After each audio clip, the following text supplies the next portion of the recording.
स्वप्नांचे उंच आकाशी उडायचे, सुंदर सारे हे विश्व नजरेतून आपल्या पाहायचे.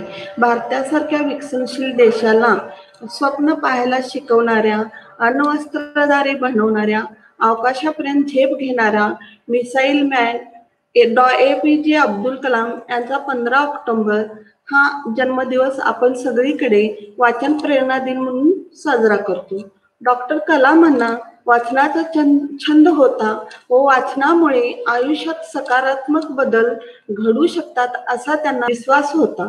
अशा सकारात्मक बदल विद्यार्थ्यांच्या जीवनात घडून यावा, विद्यार्थ्यांच्या मध्ये वाचनाची आवड निर्माण व्हावी व ती टिकून राहावी, यासाठी त्यांच्या जन्मदिनानिमित्त अभ्यासाला सुट्टी देऊन विविध पुस्तकाच्या सानिध्यात वेळ देता यावा, ह्यासाठी आपण वाचन प्रेरणा दिन म्हणून साजरा केला जातो. यशाचा वेग कायम ठेवण्यासाठी वाचन अत्यावश्यक आहे.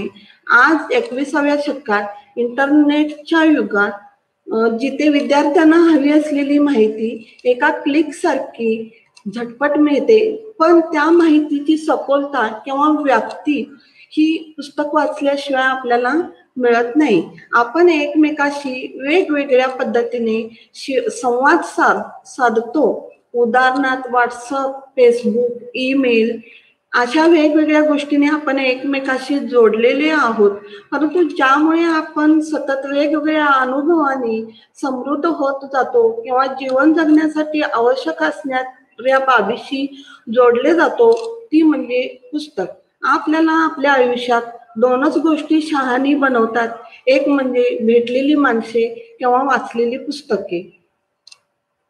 आपण वाचलेली पुस्तके, नियतकालिके, वर्तमानपत्रे आपल्याला शहाणपण देतात. इतकेच नव्हे तर पदोपदी आपल्याला नवीन नवीन माहिती देऊन आपले जीवन समृद्ध बनवितात.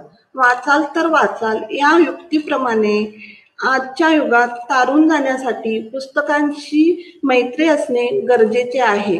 कारण आजचा विद्यार्थी नवीन तंत्रज्ञानाच्या जाळ्यात इतका गुरफटलेला आहे की त्याच्यातील उत्सुकता जिवंत ठेवण्यासाठी त्यांना वाचनाकडे वळवणे ही प्रत्येक शिक्षकाची व पालकाची जबाबदारी आहे.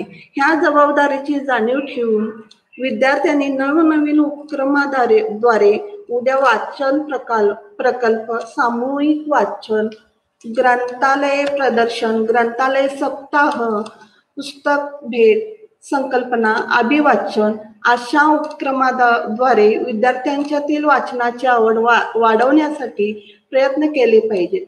ह्यासाठी वाचन प्रेरणा दिवस विशेष तर आहेच, पण कोणतीही गोष्ट ही क्षणिक असू नये असे मला वाटते.